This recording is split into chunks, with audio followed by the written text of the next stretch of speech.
Hello there, my name is Steve Wannall. I'm a professional entertainer living in the state of Maryland. I work primarily in the markets around Baltimore and Washington, D.C. Now, I say entertainer rather than anything else because while I started my career as a professional actor, I increasingly found it necessary to broaden my horizons when it came to making a living, as is often necessary in the world of performance. So, yeah, now I refer to myself as an entertainer. And the story that I'm about to relate is evidence of what I'm talking about. Now, this is a story I get asked to tell a lot. I guess because it's just out of the ordinary, or because people like to watch a train wreck, or, it's just people don't really believe that such things go on in the entertainment industry. But I promise you it's all true, and I figured I would record it for posterity while I still have the ability and the voice and the desire to keep telling this story, so once and for all there would be a record that this actually happened. Now, early on in my performing career, when I was just a couple years out of college and struggling to make ends meet as a working actor, I had already established some regular gigs, but mostly, at that stage of your career, you're living paycheck to paycheck. And I had hooked up with a couple of entertainment agencies that would book private entertainment for special events. We're talking corporate gigs like trade shows or office parties or street festivals, things like that. The occasional private party where someone would want, a juggler or something like that. Now, I had done a lot of work as a magician or just doing weird character work and things like that, but you never knew what kinds of things you'd be called upon to do, and you always needed the work, being, a starving actor. So generally, anytime anybody called and said, hey, we need someone to, be an acrobat in the background of a movie, which actually happened to me once. I've never done any acrobatics in my life. I'm not a gymnast, but, they call and they say, can you do that? You go, yes, sure. And then you give yourself a crash course in standing on your hands and doing cartwheels and stuff so that you would look at least semi-believable on camera. That's the kind of thing that happens when you're struggling to make it as an entertainer. Well, in this one particular instance, I got a call from an entertainment agency that I'd never heard of before. I had a couple that I'd been working with fairly frequently, but this is one that had never contacted me before. And they said that they had gotten my name from a man named Mark Jaster. Now, Mark Jaster is someone that I knew very well. I work with him regularly at the Maryland Renaissance Festival. Mark Jaster performs usually, he has a couple of different characters that he performs under, but usually most people know him as O, a fool, or a fool named O. He is a mime, and I can say this without the slightest bit of exaggeration. He is one of the world's greatest living mimes. Now, the reason I can say that with such confidence is that this is a man who trained with the greats. He was trained by Marcel Marceau and René Descroux. In fact, when Marcel Marceau was still alive, he would, come visit this country, and Mark Jaster would do things like, he would drop what he was doing and he would go teach with Marcel Marceau. So he had a close working relationship with the man, and having taken some classes with Mark Jaster myself, I can tell you he may very well be the greatest living mime on the planet. So when this entertainment agency called me up and said, we got your name from Mark Jaster, we're looking for a mime, and he wasn't available, automatically I'm thinking, oh, wow, I'm going to say yes to whatever this is, because when the world's greatest living mime has recommended you for a mime job, that's some pretty high praise. Now I said, oh, well, what do you got in mind? And the guy on the other end of the line said, well, I have these guys who are throwing a bachelor party. And the first red flag went up in my head. But I just kind of went, go on. And they said, and they're looking for a mime. And, immediately the mind starts racing. It's like, a mime for a bachelor party, okay? Sure, why not? What's going on? It's like, well, they need you for 4 hours. And the second red flag goes up in my head. Now, I didn't get any details about what this is about, and they didn't really know why. But all they really got was these guys wanted a mime for a bachelor party for 4 hours. Now, at the time, I couldn't imagine why a group of guys would want to hire a mime for a 4-hour bachelor party, or 4 hours of a bachelor party. Now, in my head, I tried to justify it. I tried to figure out what they could possibly want something like that for, and all I could come up with was that it was some kind of a practical joke that they were playing on the groom. That, they were going to really butter the whole thing up and say, hey, we contacted the entertainment agency, you know what I mean? And then they would, get him all set up to think that he had a stripper coming, and then they'd wheel out a big, huge cake, and then I would burst out of the cake dressed as a mime, and it would be like, oh, no, there's been some mix-up at the entertainment agency. We're going to have to call and complain, and that would be funny for maybe all of 5 minutes. And then I would have another 4 hours to kill, so that didn't really make any sense to me. But anyway, I'm, again, starving performer. I needed the money, so I just charged them I quoted the entertainment agents my usual hourly rate, which at the time, the corporate rate for entertainers was pretty good, because usually the typical corporate gig or private entertainment gig was only going to last 1 or 2 hours at most.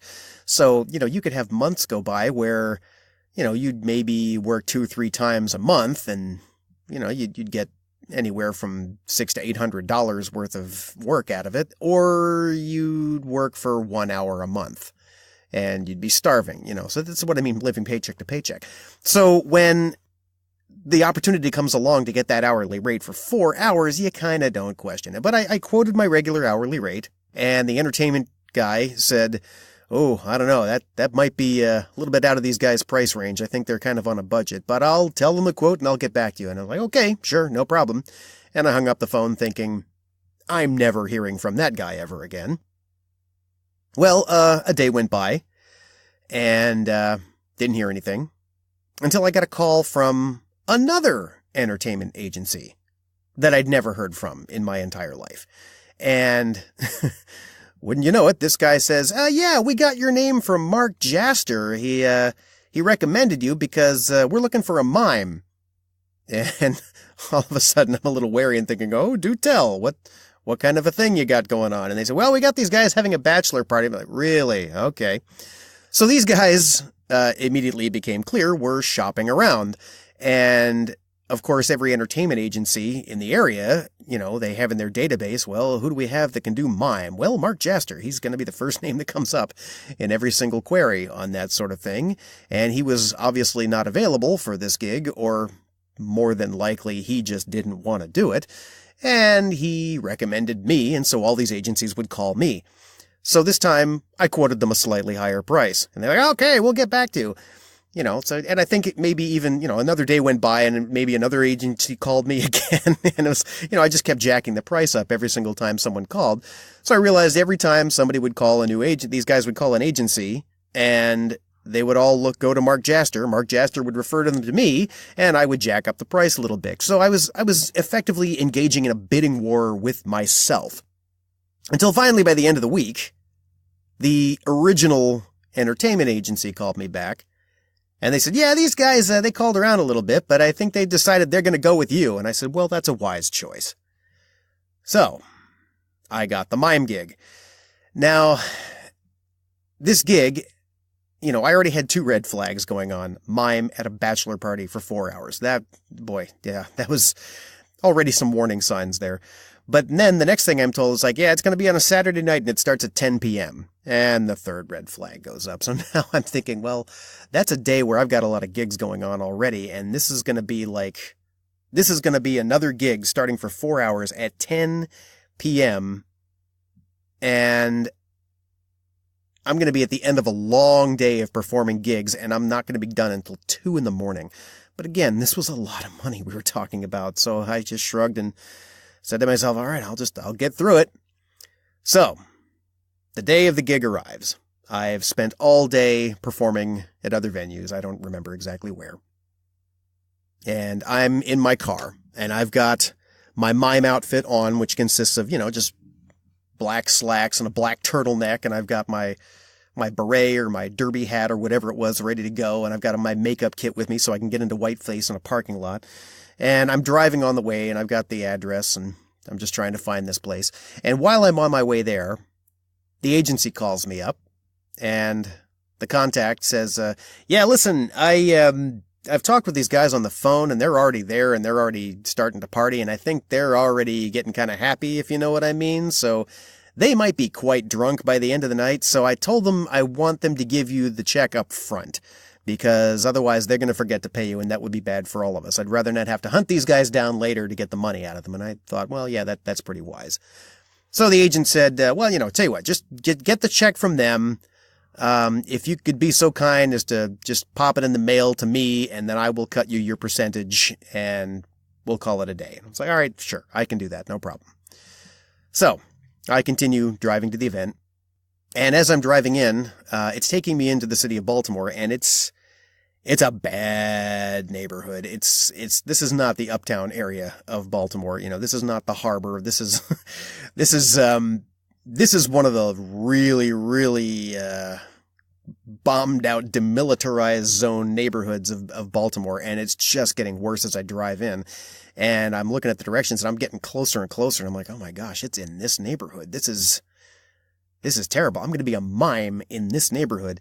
And, as I drive past the venue as I'm looking for it, and it's in a series of row homes, and there's a strip bar in the middle, like not a strip bar, but like a bar it looks like it's in a strip mall because it's sandwiched between a bunch of row homes.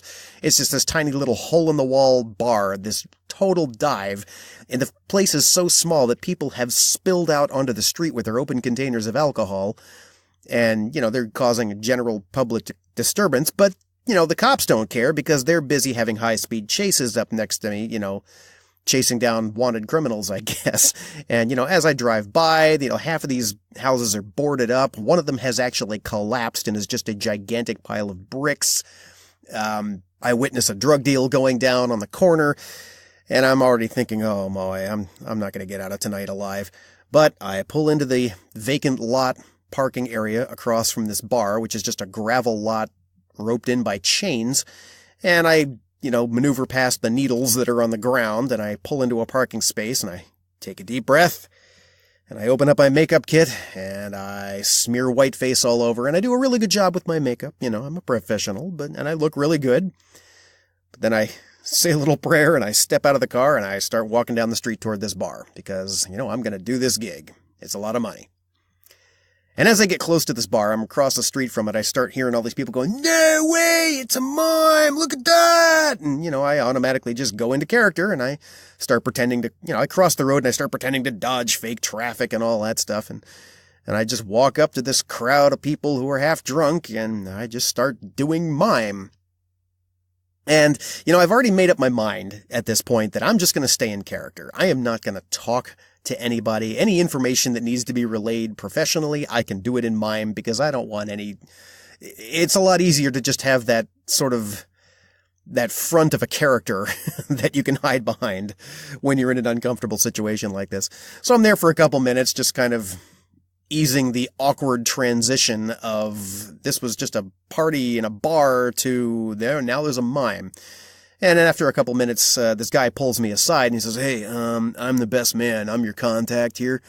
I talked to the guy at the agency, and he said I was supposed to give you the money up front, so here. And he reaches into his pocket and he pulls out this gigantic wad of bills. I'm talking, it's a big, huge roll of paper money, and he hands it to me on the street in front of all these people, and I am immediately panicked. I swipe it out of his hands, and I immediately shove it into my sock and pray that nobody saw this go down, because now I've got a whole bunch of money. And this was not just my money. That was like the agency's cut, too, so this was a ton of money this guy just handed me, and I'm just sweating bullets at this point. But this guy was completely unfazed by the fact that it looked like we just made this incredible, huge transaction right out on the street in this neighborhood. And he's like, oh, well, anyway, we're going to stay here for a while and just hang out. So, you can hang with this is all like the bachelor party group of guys here, but, feel free to just roam around and like, you can entertain other people at the bar and stuff like that. And I'm thinking, oh man, great. Okay. So I got hired to entertain in this crammed little bar for 4 hours. Okay, sure. Why not? So I go and do my thing. And this bar is tight. There is no room in there. There's a bar and some bar stools, enough room for maybe one medium-sized person to pass between the bar stools and the jukebox that's on the wall on the other side, and that's it. And this place is crammed with people. But I go in there and I belly up to the bar and I pretend to order drinks and I'm, being trapped inside of a glass box for people and doing the whole elevator up and down thing. And every now and then I go back out on the street. And after a bit, I notice I'm not the only entertainer that this group has hired. There's a clown. In addition to having a mime, they got themselves a clown. But because they blew the budget on the mime, I don't know where they found this guy, but they found some bargain basement entertainment agency clown. This guy was clearly like a retiree who was just doing this, for fun to keep himself occupied. But he was not a professional clown by any stretch. Keep in mind, I work on a regular basis with professional clowns. I work with people who have literally graduated from clown college. These are people who have gone on to some very big, high-profile professional clown gigs, and they are extraordinarily professional. They work in the, like, children's hospitals, entertaining kids with terminal illnesses. They've gone on to work in the big tops of some of the more prestigious places. I've worked with people who've gone to work for the Big Apple Circus and Cirque du Soleil and Ringling Brothers. And, this was not one of those guys. This was a overall wearing, smeared makeup, bushy bearded, scary hillbilly looking murder clown doing balloon animals for a bachelor party. I don't know what the thought process behind this was, but there he was. And, he could sort of like relate to me a little bit, but I decided, nope, I'm not even dropping character for this guy. I am not talking. I'll quote, talk to him, but, I'm going to do it in mime. And so he's out there making crazy hats for people and giving them swords and battle axes and stuff like that. And just, it's surreal. It's completely surreal. Well, anyway, this goes on for, 20 minutes or so. And finally, the best man starts trying to rally everybody. He's like, all right, come on, bachelor party guys, let's go. And he starts grabbing them together and getting them all in a huddle on the street. And, there's maybe 8 of them. And, they can't find one. So it's like, oh, I think he's still inside at the bar getting a beer. It's like, well, somebody go get him. So somebody goes in and gets him, but then they disappear. And then they got to send somebody in to get that guy. This guy's been trying to gather us all together in a huddle on the street now, but it takes another 20 minutes. So like 40 minutes of this gig has gone by, and they're just trying to get organized. Finally, they've got the entire bachelor party together. They're all out on the street, and they're like, okay, all right, we all together? Okay, good. You, Mime, you got a car? And I just slowly nod yes. He's like, okay, good. We're all going to get in cars. You get in your car and follow us. Let's go. This was the biggest red flag in a gig full of red flags so far. Now I'm terrified because I have no idea what we're doing. I have no idea where we're going. All I know is I'm about to get in my car dressed as a mime and drive through this neighborhood in a caravan full of drunk drivers. So I say another little prayer, I get into my car, and I follow these guys out of the neighborhood. And we drive around for a little bit, and it's becoming clear that we're driving toward the center of the city. We're going to the more upscale sections of the city. And, but we're stopping at lights and stuff, and while I'm stopped at one light, I'm just sitting there, and I kind of glance over to my left, and I look out the window, and I see this car parked next to me at the light, and there's like 6 people in this call, but they're all crowded around the window staring because there's a guy dressed like a mime in a car next to them. So I just give him a big, huge, smiley wave, and then the light turns, and I go driving off, and just like this is perfectly normal.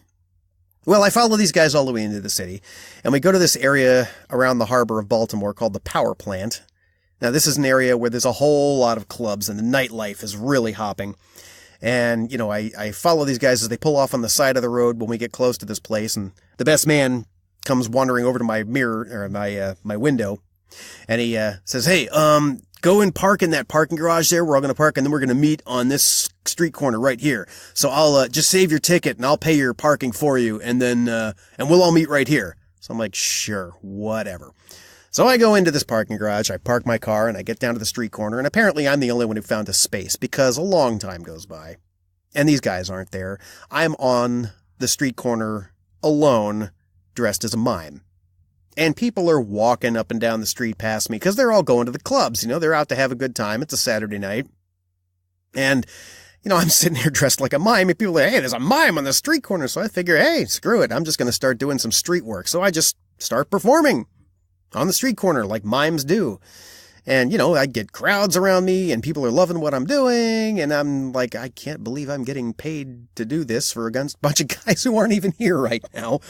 But at one point, a bachelorette party walks by. They're on their way to the clubs, and, they've all got their ridiculous little tiaras on and their sashes and things like that. And the bride-to-be is wearing a t-shirt with like hand-drawn magic marker on the front and it says $1 for a suck, and she's covered in lifesavers. So the idea being you pay her $1 and then you get to suck one of the lifesavers off of her body. Because, hey, that's happy, fun bachelorette time. Well, anyway, I perform for them for a while, and they love everything I'm doing because they're all obviously very tipsy. And, they decide, okay, we had enough fun. Let's go off to the club. So they go by. But as, the bachelorette turns back and whispers in my ear, normally it's $1 for a suck, but you can have one for free. And I just kind of laugh it off and in mime say, oh no, I'm driving, I can't, and then they leave. And well, finally these guys get organized enough. They're all down on the sidewalk with me, and we've got all the guys on the bachelor party together. All right, we all here? Okay, let's go. And off we go toward the power plant. And I'm like, oh my God, we're really doing this. We're about to go into the most crowded area of Baltimore on a Saturday night, and I'm dressed like this. Okay. So we go walking in. And this is an area where, like, the street has been closed off, and it's completely lined on both sides with clubs, so that people are just spilling out on the street and going in between. This is literally club hopping central. And in my head, we go walking right down the middle of the street and in slow motion, and you can hear the dramatic music playing as these guys are like pointing and going, yeah, at all the people on the sides, and right in the middle of them is a mime just going, I'm a mime, yeah. And just the looks on people's faces was this marvelous mix of confused and amused, and it was indescribable. Well, we hit the first club. We go inside, and I'm like, okay, now I'm dressed like this, and I'm surrounded by thousands of people, but at least there aren't any drug deals happening. Well, there's probably drug deals happening, surely, but, I don't feel like my life is necessarily in danger here. I'm still dressed like a mime. So we go into the club, and this first club has sort of a 70s theme to it. There is nothing but disco music playing, and they got the big, huge grid square light-up floor from Saturday Night Fever in the middle of it. And this place is totally packed, and people are having a great time, and everybody's dancing. And we get in the door, and, the groom-to-be and the best man, they grab everybody, and they're like, all right, come on, huddle up, mime, get in the huddle. And, so me and the clown and all the other guys, we all get in this huddle, right? And we're all staked out with each other. Okay, and we're devising a plan. It's like, okay, all right, here's what we're going to do. Mime, we're going to point out all the hot chicks that we want to hook up with, and we want you to go over and do that, like, invisible rope thing and lasso them and bring them over to us, okay? Now, automatically in my head, I'm thinking, you realize that doesn't work, right? That's not a real rope. Mime isn't, okay, you know what? I'm being paid to do what you guys want, so sure, I'll give it a shot.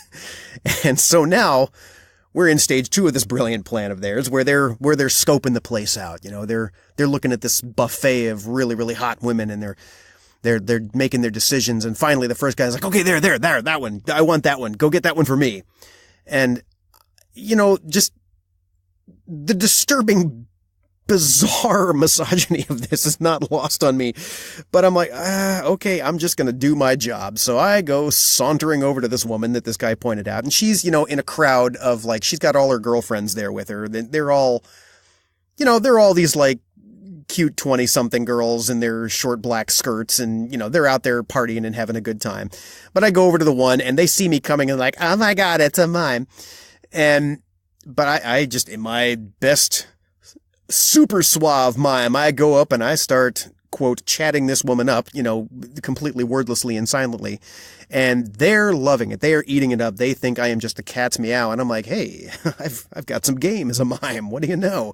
And after having just been hit on by a bachelorette who, offered me the chance to suck a hard candy off of her body for free, instead of paying the prerequisite buck, I'm suddenly realizing that, wow, this is probably the most action I've ever gotten in my entire life. And it's because I'm a mime. And, I could probably write volumes on what that is. What is it about a costumed character that is so attractive? And maybe it's just I was safe. I don't know. But, I mean, they knew nothing about me. I could have been the murder clown with the balloons. But no, hey, they loved me. I got all kinds of attention from women that night. Something I was completely unused to. So now I'm with this woman who the bachelor party guy pointed out to me and said, go get her. And, I've got a job to do. And I bring, I do the rope thing. I actually step back and I pretend to lasso her and I mime rope her over and she starts coming. She starts coming with me and I'm thinking, oh my God, it works.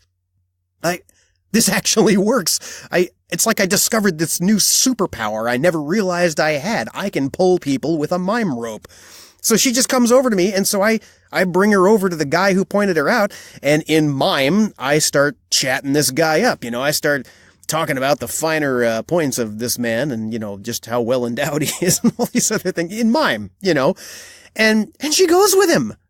And they go off and they start chatting and dancing and he buys her a drink and I'm like, oh my God, this actually works. And when the other guys in the group see this, they're like, okay, that one, and I get sent off again. And I can't believe this. The night is slowly starting to make a little more sense to me. It's like, I don't know where these guys got this idea, but my purpose tonight was to be the Wing Mime.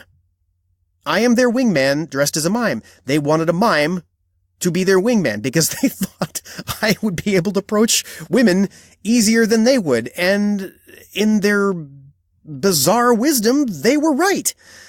So I go off again. I go rope some other woman and bring her over and she comes and I hook her up with somebody. And, we get down to the last guy. There's one shy guy left in my bachelor party crew. And he's been, he's not so, this is the guy who's really not going to put himself out there. He really needs the Wing Mime to do some work for him. And he has been very carefully surveying the surroundings for a while now. He's taking this decision very seriously. He doesn't want me to just go to any girl. He's been carefully observing the situation. And finally, he makes his choice. He's like, okay, yeah, there, she's the one right over there. And he points to the other side of the dance floor from where we are. And she's like right on the edge in this she's just crushed between this crowd of people, but she's right on the edge of the dance floor, just sort of watching everything around. And yeah, he's got good taste. She's very cute. So I'm like, all right, I'm off. I'm going to go get her.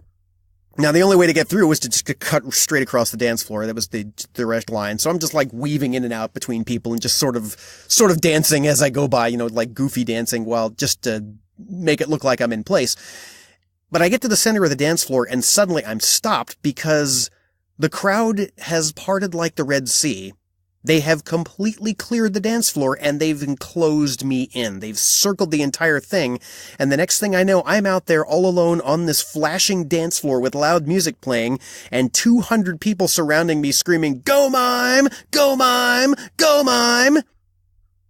So, nothing else I can do. I just put on the greatest mime dance routine you've ever seen in your entire life. I've started slapping my butt and like wiggling around and doing the John Travolta and it's like a good 5 minutes of this go by. I think I went through the entire Grease medley or something, dancing like a mime. But then I suddenly realized, ooh, I have an opportunity because how do these things always end? Well, the star of the show always pulls someone out of the crowd and dances with him. This is my opportunity. So I pull out my magic mime rope. That sounds a lot worse than it is, but this is an imaginary rope. And I lasso the girl that my guy pointed out to me, and I start roping her towards the and she dances onto the dance floor with me, and the two of us put on this amazing dance, and it's incredible, and everybody's cheering, and like we just bring the house down. And then, I give a big bow to her, and she gives a big curtsy to me at the end of the song, and then I take her hand, and I lead her over to the guy, and introduce them, and they start hitting it off, and I'm like, I am a genius. This nightmarish gig has suddenly become one of my proudest moments. But a few more minutes go by, and these guys, because they are these guys, invariably start striking out, but they all start collecting, and they're, all right, come on, everybody huddle up, and we all huddle up, and, they got the clown, all right, he's there, good. And, he's like, all right, we all here? Okay, let's go, next place. I'm like, oh my God, you're kidding me. And I kind of look at my watch, and I'm like, oh, we're only halfway through this evening, and we're going to it. We're literally going club hopping like this. Okay, sure. So we go out of the building into the street, and we go over to the next part, and now we're approaching the big, huge club with the velvet rope lines. And this is one that's got the crowd of people hanging out, this line of people trying to get in, and the big burly bouncer with the clipboard and the headset up front deciding who is and who is not cool enough to get in. And I'm thinking, oh man, you guys are really swinging for the fence. There is no way they're going to let you guys in here. You're like in jeans and flannel, and you're not cool enough to get into this place. But they are determined. And not only are they determined, they're confident because they're not waiting at the back of the line. We are going along the rope line right up to the front. And I'm thinking, you guys are nuts. This is ridiculous. But as I start walking by, I start checking out this club. I'm looking in the windows, and I realize it's got a jester theme. There's like sort of Mardi Gras decor on this whole thing. And like all the waitstaff has these little jester hats that are on their head. And I'm like, no, could they be this brilliant?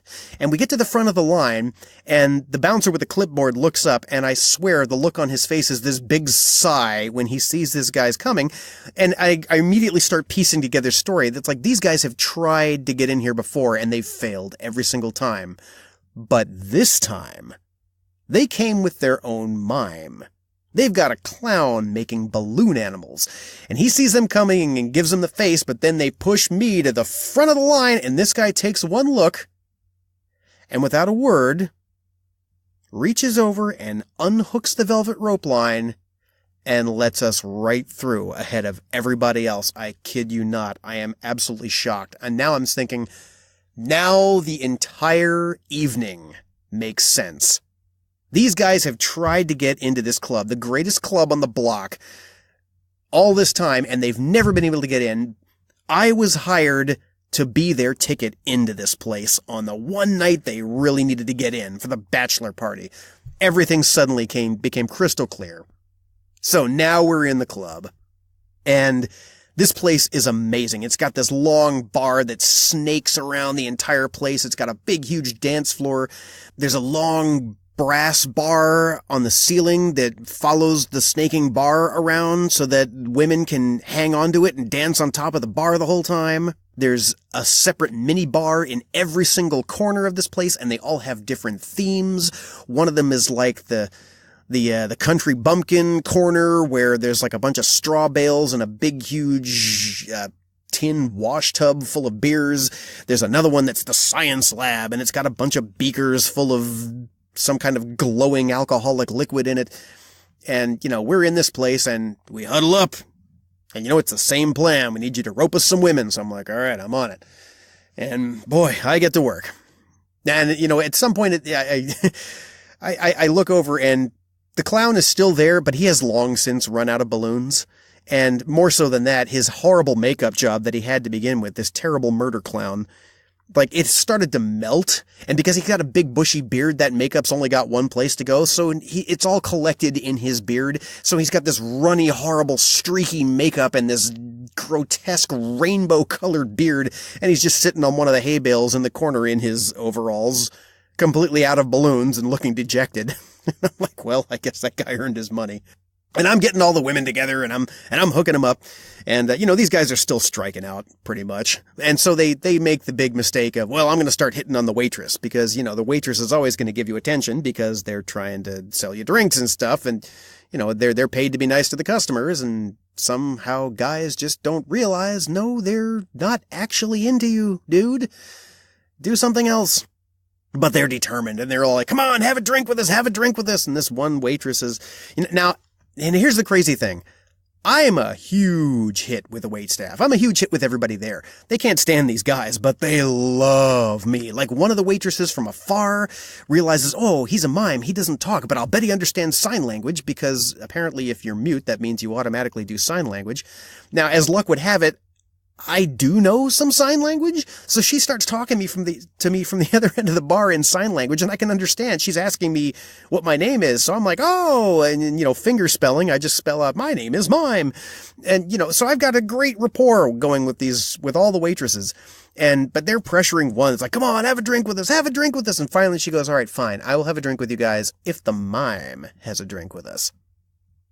All the heads of the bachelor party suddenly turn and look at me. Now, a little bit of context. I don't drink. I've never really drunk alcohol. It's just, it's a choice, yes, but it's also, I don't handle it well. I have a reverse reaction to it, almost like an allergic reaction to it. It's like throttled. I have an immediate physical reaction when I consume even the slightest bit of alcohol. It's not a good thing. But I suddenly realize, oh God, I gotta take one for the team.